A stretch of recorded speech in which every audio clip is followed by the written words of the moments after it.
तू दया करो ये देवी माई ओ पगली के दी हम भुलाई।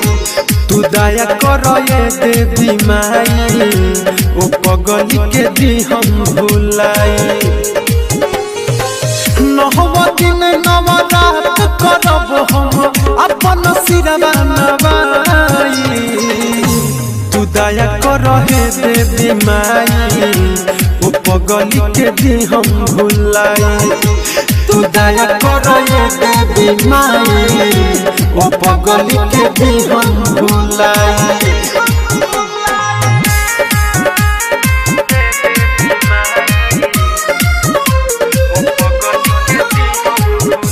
Mixed by Aditya Recording Studio, Gopalganj।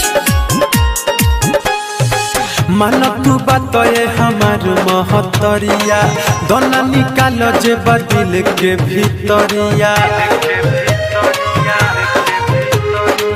मन तू बातए हमार महतरिया दोना निकाल जे बदिल के भीतरिया। हाथ जोड़ी है अर्जी करीले कोदना ये तने भलाई। तू दया करो ये देवी माई ओ पगली के दी हम भुलाई। तू दया करो ये देवी माई ओ पगली के जाई भुलाई।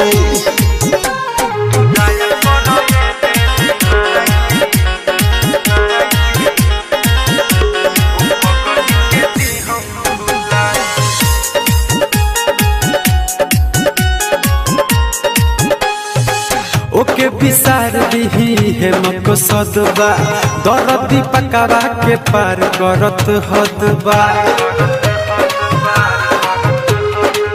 ओके विसार दिही है मकसदबा दरदी पकावा के पार करत हदबा। राइटर से सनथ तीन सभी कहस करना कमन पाई। तू दया करो ये देवी माई ओ पगली के दी हम भुलाई।